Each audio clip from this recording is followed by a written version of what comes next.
সকলকে স্বাগত তোমাদের প্রিয় ইউটিউব চ্যানেল স্টাডি গেটওয়েতে। আজ আমি চলে এসেছি আরও একটি নতুন ভিডিও নিয়ে। তোমরা বুঝতেই পারছো, থাম্বনেল দেখে বুঝতেই পেরেছো যে কোন ক্লাসের ভিডিও। হ্যাঁ, ঠিকই, দ্বাদশ শ্রেণীর সেমিস্টার 3 ইতিহাসের প্রথম অধ্যায়ের পর্যটকদের চোখে ভারতবর্ষের থেকে আজ আমি তোমাদের মার্কো পোলো এবং ইবন বতুতা সম্পর্কে বিস্তারিত আলোচনা, এমসিকিউ, যেই কোশ্চেনগুলো তোমাদের পরীক্ষাতে 100% আসবে সেই ধরনের কোশ্চেন আজ আলোচনা করব। তো ভিডিওটা শুরু করার আগে আমি কয়েকটা কথা বলে দিই যে আমি পিডিএফ, অনেকে পিডিএফ চাইছো যে পিডিএফ দাও স্যার, পিডিএফ দাও। আমি পিডিএফ দিতে চাইছি না, আর আমি পিডিএফ দিতে চাইও না। তার একটাই কারণ, আমি চাই তোমরা এই 10 মিনিট 12 মিনিটের ভিডিওটা দেখে তোমরা সেখান থেকে খাতায় লিখো, তোমার পড়াটাও হবে, লেখাটাও প্র্যাকটিস হবে। আমি চাই তোমরা পড়ো। তোমরা পিডিএফ নিয়ে নিলে, ভিডিওটাও দেখলে না, ওই পিডিএফ মোবাইলেই থেকে যাবে, ওটা কোনোদিন আর পড়বে না। যারা ভাবছো যে এই যেগুলো আমি দিচ্ছি সেগুলো সামান্য সবার মতন নোটস করে, মানে এই করে এখান থেকে তুলে দিয়ে দিচ্ছি, সেরকম নয় ব্যাপারটা। আমার অভিজ্ঞতা থেকে এবং খুঁটিনাটি তোমাদের আমি একটা জিনিস দেখাই, তোমরা একটা জিনিস দেখো। এখানে আমার কাছে 3টি 4টি 5 6 7 8টি, এমনকি সম্রাট এক্সক্লুসিভ, টোটাল 8টি বই। 8টি বই থেকে ঘেঁটে পড়ে বিভিন্ন ধরনের কোশ্চেন কালেক্ট করে, যেই কোশ্চেনগুলো পরীক্ষাতে আসবে বা আসার মতন ইম্পর্টেন্ট, শুধুমাত্র সেগুলো নিয়েই আলোচনা করছি এবং বিস্তারিত ভিডিও তোমাদের কাছে তুলে ধরছি। কোনো ফাঁকিবাজি নয়। যারা আমার 100টা ভিউ হচ্ছে, 150টা ভিউ হচ্ছে, অনেক সময় ভিউ হচ্ছে না, কোনো সমস্যা নেই। যারা দেখছো বা যারা দেখছো না, ইগনোর করছো, তারা পরে বুঝতে পারবে এর মূল্যটা, বা পরীক্ষার পর বুঝতে পারবে যে এই ভিডিওগুলোর গুরুত্বটা কি। তো যারা নতুন এসেছো, চ্যানেলটি অবশ্যই সাবস্ক্রাইব করে রাখো। এখানে মূলত বেস্ট বইগুলো রিভিউ করে থাকি এবং তোমাদের জন্য ইতিহাস এবং ফিজিক্যাল এডুকেশনের ফ্রি ক্লাস করে থাকি। তো বেশি কথা না বলে ক্লাসটা করেই, তোমরা দেখতেই পাচ্ছ আমার হ্যান্ড রাইটিং, হাতে লেখা নোটসই আমি দিই। আমার তো আর কম্পিউটার বা এডিট করার মতন সেরকম কিছু নয়। আমি একদম আমার অফলাইন স্টুডেন্টদের যেগুলো পড়ে আমি তোমাদের সেগুলোই প্রোভাইড করছি। প্রথম ভিডিওটা তোমরা দেখে নেবে, সেখানে আমি এগুলো আলোচনা করেছিলাম আল মাসুদি, আল বিরুনি সম্পর্কে, সমস্ত ওই ভিডিওতে রয়েছে। তো আজকে আমরা যেগুলো পড়বো বা আলোচনা করব সেটা হলো পর্যটকদের চোখে ভারতবর্ষের, এটা আমার দ্বিতীয় ভিডিও বা পর্ব 2, মার্কো পোলো সম্পর্কে। দেখো আজকে আমি নোটসগুলো কীভাবে সাজিয়েছি তোমরা একটু দেখো। প্রথমে যেগুলো জানা অবশ্যই প্রয়োজন সেগুলো তো আমি তুলে দিয়েছি। এইভাবেই পড়ো, দেখবে তোমাদের পরীক্ষায় ভালো রেজাল্ট বাধ্য এইভাবে। আর অবশ্যই তোমরা এগুলো স্কিপ করে করে বা পোজ করে করে ভিডিওগুলো লেখো, নিজে খাতা পেন নিয়ে অবশ্যই পড়তে বসো। লেখাপড়া, পড়া লেখা নয়, লেখাপড়া। প্রথমে তোমাকে লিখতে হবে, তারপর পড়তে হবে। তো দেখো প্রথমে যেটা পড়বে যে মার্কো পোলো জন্ম 1254 খ্রিস্টাব্দে ইতালির ভেনিস শহরে এক সম্ভ্রান্ত বংশে মার্কো পোলোর জন্ম হয়। তার পিতা নিকোলাস পোলো ছিলেন একজন ব্যবসায়ী। বুঝতে পেরেছো? নাম মার্কো পোলো, ডাক নাম ছিল এমিলিয়ন। বুঝতে পেরেছো? ভারতে আগমনকাল কখন, এগুলো ছোট্ট ছোট্ট করে পাট পাট করে আমি তোমাদের লিখেছি, যেগুলো অবশ্যই জানা প্রয়োজন। পর্যটক মার্কো পোলো ত্রয়োদশ শতকে ভারতে আসেন 1292 খ্রিস্টাব্দে। জলপথে চীন থেকে পারস্য হয়ে ভেনিস যাওয়ার পথে তিনি দক্ষিণের করমণ্ডল উপকূল অঞ্চলে আসেন। গ্রন্থ, তার ভ্রমণ সংক্রান্ত বিখ্যাত গ্রন্থ হলো দি ট্রাভেলস অফ মার্কো পোলো। বইটির আসল নাম ডেভিসম্যান ডু মন্ডে লেখা আছে। আর এখানে তোমাদের আমি একটা জিনিস নতুন ইনক্লুড করেছি, সেটা দেখো, আগের ভিডিওতে যেগুলো ছিল না। এই যে টুকরো কথা, এই অংশটা তোমরা অবশ্যই ভালো করে পড়বে। উপরের এই অংশটা এবং এই ভেতরের, এগুলো থেকেই তোমাদের আমি এমসিকিউ দিয়েছি। এইটুকু মার্কো পোলো সম্পর্কে এতটা পড়বে, এখান থেকেই আমি যাবতীয় তথ্য এমসিকিউ ইম্পর্টেন্ট দিয়েছি। তো টুকরো কথায় কী রয়েছে না, মাত্র 6 বছর বয়সে বাবা নিকোলা পোলো ও কাকা মাফিও পোলোর সাথে বিদেশ ভ্রমণের সঙ্গী হয়েছিলেন 1272 থেকে 1295 খ্রিস্টাব্দ পর্যন্ত। তিনি কুবলাই খানের দরবারে চীনে ছিলেন। বুঝতে পেরেছ? মার্কো পোলো প্রথম ইউরোপীয় পর্যটক যিনি রেশম পথ, যেটাকে সিল্ক রুট বলে, পাড়ি দিয়ে চীনে এসেছিলেন। সিল্ক রুট এখানেও লেখা রয়েছে। মার্কো পোলোর মেধা বৃদ্ধি ও নম্রতা দেখে কুবলাই খান তাকে চীনের রাজদরবার, খান বালিক, বেজিং ও নিজের বিদেশি দূত হিসেবে নিয়োগ করেন। 1295 খ্রিস্টাব্দে ভেনিসের পথে রওনা হন আবার। মৃত্যু কবে হয় না, 1324 খ্রিস্টাব্দে 18ই জানুয়ারি ভেনিস শহরে শেষ নিঃশ্বাস ত্যাগ করেন মার্কো পোলো। তিনি ভারতে আসার সময় তিনি চেন্নাইয়ের খ্রিস্টান ও মুসলমানদের তীর্থস্থান সেন্ট হামাস দ্য অ্যাপোস্টেলের সমাধি পরিদর্শন করেন। বুঝতে পেরেছো? তো মার্কো পোলো থেকে আমি কি কি কোশ্চেন রেখেছি, এবার তোমরা সেগুলো দেখো, এমসিকিউগুলো যেগুলো আমি তৈরি করেছি। তো প্রথমে আমি যে এমসিকিউটা রেখেছি অবশ্যই তোমরা দেখো, আমার হাতে লেখা নোটস। আমার চেষ্টা করছি আমি তোমাদের, যাতে এটা দেখছো এই যে বোর্ডটা, এটা কিন্তু হোয়াইট বোর্ড, এই বোর্ডের মাধ্যমে তোমাদের ক্লাসগুলো করানোর, কিন্তু আমার কাছে কিছু ম্যাটেরিয়ালস নেই, তার জন্য আমি লাইভ ক্লাসটা করতে পারছি না।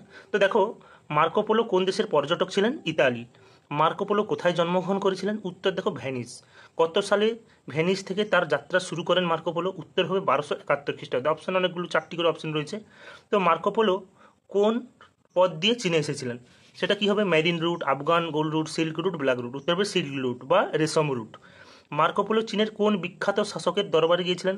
সবাই জানো, আমি এক্ষুনি একটু আগে আলোচনা করেছি যে কুবলাই খান। মার্কো পোলো ভারতের কোন অঞ্চলে প্রথম পদার্পণ করেন? উত্তর হবে করমণ্ডল উপকূল, মানে দক্ষিণ ভারতে। বুঝতে পেরেছো? করমণ্ডল উপকূল। তারপরে কোশ্চেনটি দেখো, মার্কো পোলো কত বছর এশিয়ায় কাটিয়েছিলেন? উত্তর হবে 17 বছর। বুঝতে পেরেছো?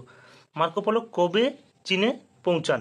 উত্তর হবে 1275 খ্রিস্টাব্দে চীনে পৌঁছান। এছাড়াও মার্কো পোলো থেকে আমি যে কোশ্চেনগুলো রেখেছি সেটা তোমরা দেখো, দিচ্ছি। দেখো, মার্কো পোলো কোন শতকে এশীয় পরিভ্রমণ করেন, মানে এশিয়া পরিভ্রমণ করেন? দশম শতক, একাদশ শতক, দ্বাদশ শতক, ত্রয়োদশ শতক। মার্কো পোলোর ভ্রমণ বৃত্তান্ত কি নামে পরিচিত? আগেই আমি তোমাকে আলোচনা করেছি এবং পড়েছি। উত্তর দেখো বিটা হবে, দি ট্রাভেলস অফ মার্কো পোলো। তারপরের কোশ্চেনটি দেখো, কোন রাজবংশের রাজত্বকালে মার্কো পোলো ভারতে আসেন? উত্তর হবে পাণ্ডরাজ, প্রথমেরটা। তারপরে কোশ্চেনটি দেখো, 12 নম্বর কোশ্চেন, ড্যাশ খ্রিস্টাব্দে মার্কো পোলো শেষ নিঃশ্বাস ত্যাগ করেন? 1324 খ্রিস্টাব্দে। বুঝতে পেরেছো? তারপর কোশ্চেনটি দেখো, খুবই ইম্পর্টেন্ট কোশ্চেন এটি। মার্কো পোলো ভারতের কোন বাণিজ্য পণ্যের প্রতি ইউরোপীয়দের দৃষ্টি আকর্ষণ করেন? উত্তরে থাকবে মশলা, সোনা, মুক্তা, রেশম। এগুলি সবগুলোই ভারতে তিনি পেয়েছিলেন, কিন্তু যেটা বেশি তাকে আকৃষ্ট করেছিল, দৃষ্টি আকর্ষণ করেছিল ইউরোপীয়দের, সেটা হলো মুক্তা। বুঝতে পেরেছো? এরপর আমরা যেটা আলোচনা করব সেটা তোমরা দেখতেই পাচ্ছ, সেটা হলো, আমি বলি, সেটা হলো ইবন বতুতা সম্পর্কে। এই ইবন বতুতা সম্পর্কে আলোচনা করার আগে আমি একটা কথা বলতে চাই। যারা যারা লাইভ ক্লাস করতে চাও, এই যে আমি তোমাদের এই ভিডিওটা করছি, তোমরা যদি লাইভ পড়তে চাও, লাইভ একদম গুগল মিটের সঙ্গে, তাহলে অবশ্যই কমেন্ট করো। কমেন্ট বক্সে তোমাদের নাম্বার দিতে পারো, হোয়াটসঅ্যাপ, আমি যোগাযোগ করে একটা গ্রুপ বানিয়ে 8 জন 10 জন যতজন স্টুডেন্ট হবে, আমি সপ্তাহে একদিন তোমাদের লাইভ ক্লাস করাতে চাই এই ইউটিউবে। বুঝতে পেরেছো? গুগল মিট বা ইউটিউবের মাধ্যমে। তো যদি করতে চাও তাহলে অবশ্যই কমেন্ট করো।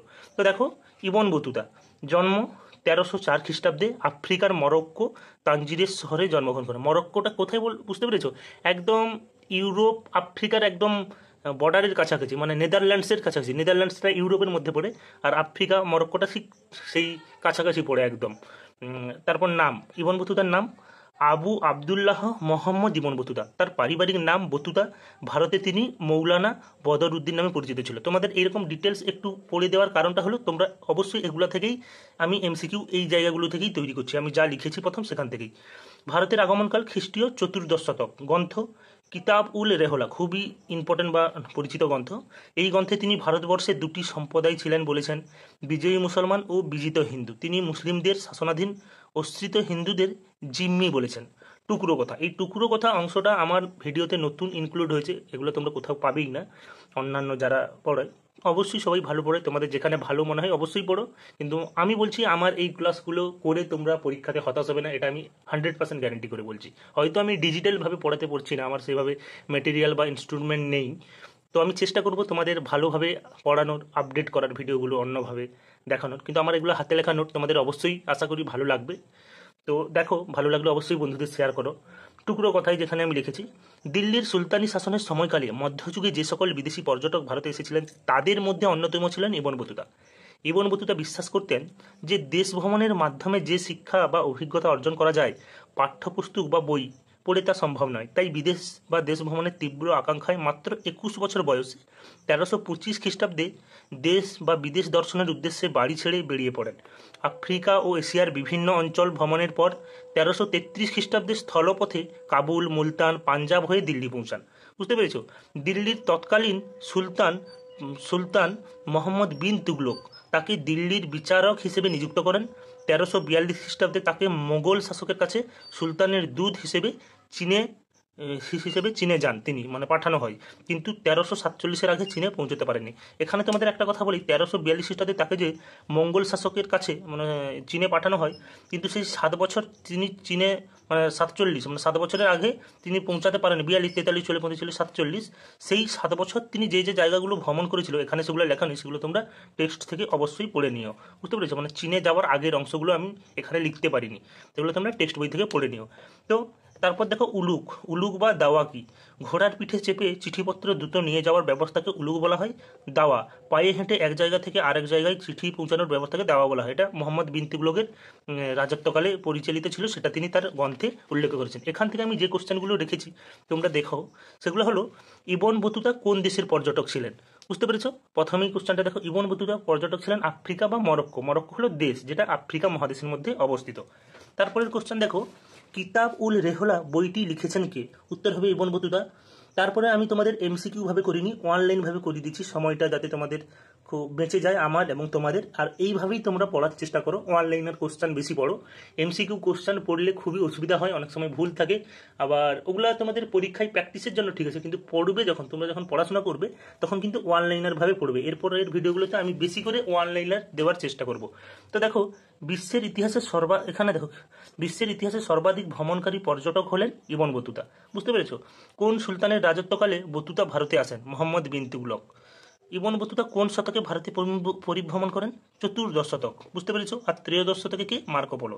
ইবন বতুতা কবে তানজিয়ে থেকে যাত্রা শুরু করেন? তানজিয়ে হলো আফ্রিকা মহাদেশের মরক্কো শহরের মধ্যে অবস্থিত আরেকটি ছোট্ট শহর। যেরকম আমাদের কলকাতার মধ্যে বিভিন্ন ছোট ছোট শহর রয়েছে, জায়গা রয়েছে, ঠিকভাবে মরক্কোর একটি ছোট্ট শহর তানজির 1325 খ্রিস্টাব্দে যাত্রা শুরু করেন। ইবন বতুতার ভ্রমণ কাহিনী কে লিপিবদ্ধ করেন? উত্তর হবে ইবন জুবাই। ইবন বতুতা বিন তুগলকের দূত হিসেবে কোন দেশে গিয়েছিলেন? চীন। জানো, মঙ্গল যে শাসক ছিলেন তখন চীনে, তাদের এতে গেছিলেন 7 বছরের পর, মানে 1342-এর পর। ইবন বতুতা কবে ভারতে আসেন? কোশ্চেনটি দেখো, ইবন বতুতা 1333 খ্রিস্টাব্দে ভারতে আসেন। ইবন বতুতা ভারতে কত বছর ছিলেন? উত্তর হবে 7 বছর।